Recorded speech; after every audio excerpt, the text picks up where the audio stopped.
Ready, start.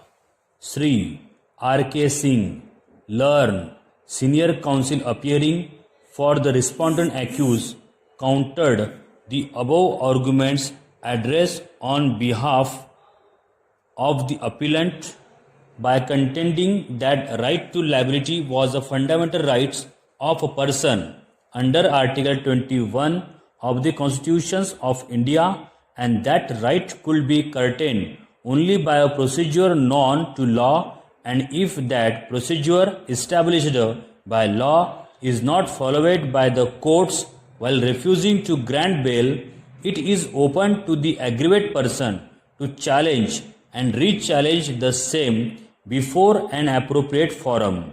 Full stop. He contended that since principle of re-jurisdictions or estoppel does not apply by criminal jurisprudence, and there is no bar for an accused person to make successive bail application and re-urge the question which might have been urged earlier and negated by the court. Full stop. Therefore, it is open to a court considering the grant of a fresh bail application to reappreciate the material on record and come to a different conclusion even though the same has been rendered by a superior court. Full stop. In other words, the rule of the finality does not apply to bail petitions.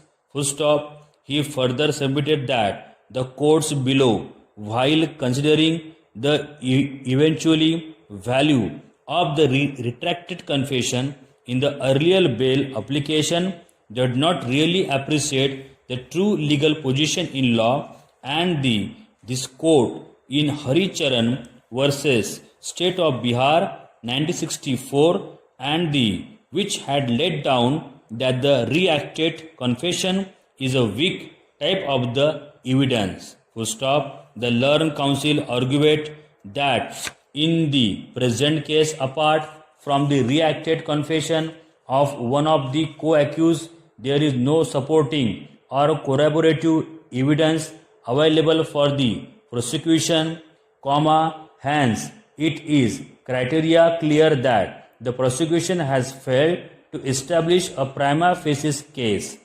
Full stop. The learned counsel also contended that the material available on record in this case against the first respondent is not even sufficient for farming charges, even though charge framed is not challenges. Full stop. Para. Commenting on the record of order of this court in the second of the cases, he contended that this court has not given a finding that there is a prima facie case against the respondent accused, nor has it dealt with the question of the eventually value of the reacted confession.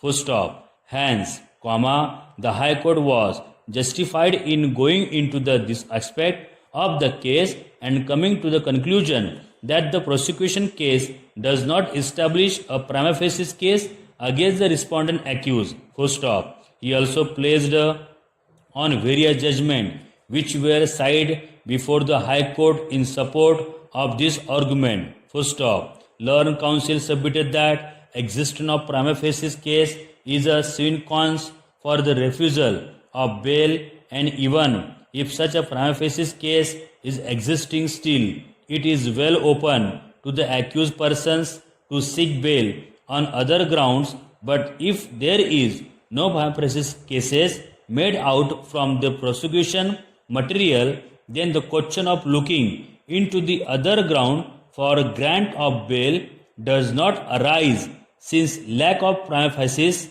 case by itself is sufficient to the grant bail.